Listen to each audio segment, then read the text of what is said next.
Good afternoon. Thank you for joining us. My name is Dave Patriarca. I'm the mayor of Pemberton Township, and with us today is Dave Benedetti, the Director of Community Development. Dave also acts as our zoning officer, and he also oversees the Division of Code Enforcement. Today we're going to talk a little bit about property maintenance and how the lack of can affect your community. Dave, can you tell us a little bit about yourself and what your office does?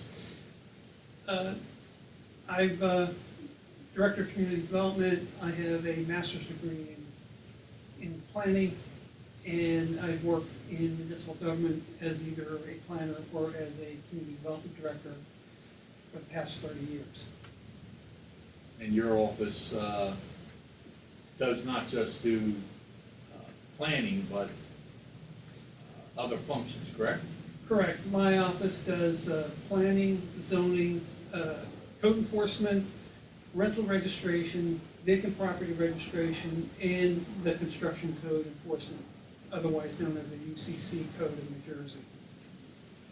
And the code enforcement end of this, the duties within your office, that is part of the property maintenance code of township, correct? Correct. So would you say that the property maintenance has a direct impact on the health of the community, and if so, in what way? Well, it certainly does have an effect on the community.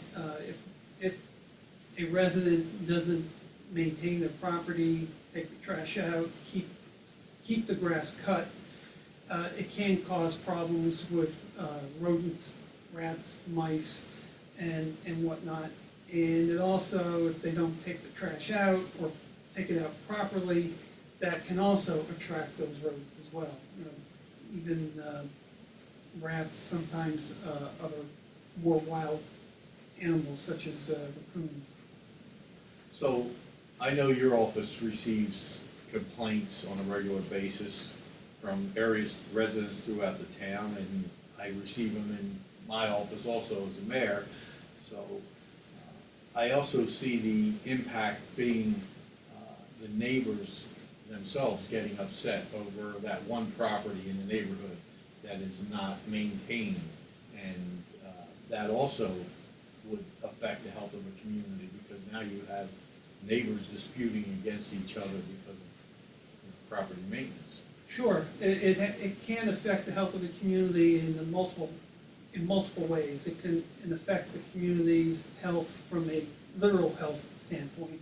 It can also affect the community on a social standpoint, where you wind up people literally getting into fights over things that seem to be, at the outset, is rather trivial or silly. But to them, at that moment, it is, in fact, very, very serious, and you can have two residents appearing before the municipal court judge on a regular basis because they are in such a they're just stuck in that battle, one against the other. They also can have a financial impact on a neighborhood because it can suppress the values of the properties if they're not maintained. And if you have that one property that is boarded up, dilapidated, and a mess, it does not help the property values of that area.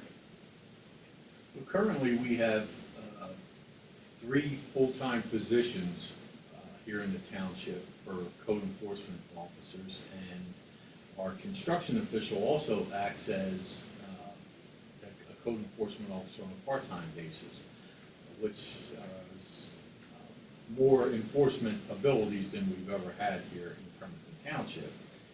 And we still find ourselves challenged in enforcing these codes throughout the town. Can you walk us through the process that a code enforcement officer takes to identify code violations and the steps that are taken to ensure that the property owners make the changes to correct the violations? Well, it is true that with 3 full-time code enforcement officers, that's more code enforcement officers than I've had in any other town that I had. But this is a very large town, large municipality, it covers a big area, and we are very spread out. Now, the code enforcement officers are responsible for geographic areas of the municipality, and they are responsible to respond to complaints that could come in from online on the resident request line that they could submit through the township webpage. And they are responsible to go patrol the town, their geographic area, and identify any violations that they can see. When they identify a violation, they are to send that property owner and/or occupant, if it's a rental, a notice of violation with what the violation is, what the code violation is, the actual municipal code, and what needs to be done to correct that violation. Usually, it is also accompanied by a photograph of the violation. So they then have a set time period to correct the violation, which is usually 10 days. If they do not correct the violation within 10 days, there is a summons issued to municipal court.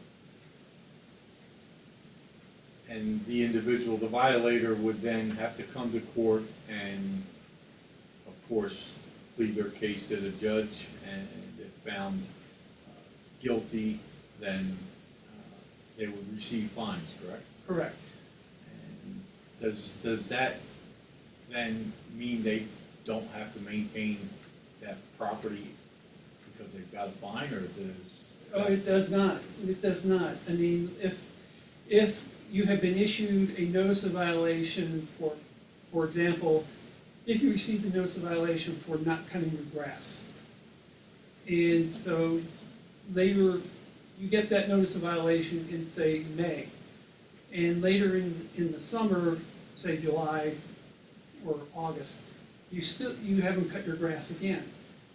You are going to receive a summons without a notice of violation because you have already been notified that you have to maintain your lawn. You got that notice of violation in May. That violation, so you are aware of the ordinance, and then you should be maintaining your property on a regular basis. So once that individual is given a notice of a violation, which is essentially a warning, then the warning step is removed on future violations. Correct. And you can go directly to the violation Summons. portion, summons, and bring them into court. And that could happen as early as the next day after court if they haven't taken care of that problem. If the problem is serious enough that they have not done anything to correct the violations, that could happen, yes. And if that carries over for 12 months. So if you get a notice of violation in May of 2019, that carries over to May of 2020. So by ordinance, you have 1 year, we can do that for 1 year from the time of that notice of violation. So now in the township, we have a number of vacant properties. And these properties sometimes tend to get behind in the outdoor maintenance on the properties, and they start to get run down. I know we've taken steps here in the township to address that with vacant property registrations, making the responsible parties for that property now register and identify themselves. How are we dealing with the vacant properties in code enforcement, and are we identifying the responsible parties, and have we enforced on code violations on vacant properties that say maybe owned by the bank? Well, we've enforced vacant property registration ordinance on anyone that owns a vacant property. Banks and outside of New Jersey, entities like a bank or someone that's outside of New Jersey, has an even higher standard to meet, because there are more, the fines for them are higher. And we have had some banks pay penalties of up to $10,000. And we pursue them as diligently as we can, but sometimes with the way that the financial markets were working in the early 2000s, it gets very difficult to sort out who is responsible, because banks have been taken over by so many different entities and multiple times. But we are pursuing vacant properties. We have pursued individuals, and we are noticing that the foreclosures have tailed off quite a bit, and many of the homes have been reoccupied by either sales or rentals in the last 2 years. And we're noticing this because we're seeing less properties on our vacant property registration list, correct? Correct. And we're identifying them as now being occupied. Yes, So the process is working, slowly, but it's working, and it is bringing residents into these homes. Okay. Well, that's just a little bit about our property maintenance codes here in the township. Thank you for joining us. If you'd like to learn more about the property maintenance in the township, you can go to our webpage at the bottom of the screen, and you can look up the E-code section of the webpage, or you can go to the Department of Community Development, and you'll find information there. Or you can contact the departments directly. Dave's office is 609-894-3330, or you can call administration and reach out to me at 609-894-3315. Again, thank you, and look forward to speaking with you on more issues here in the township in the future.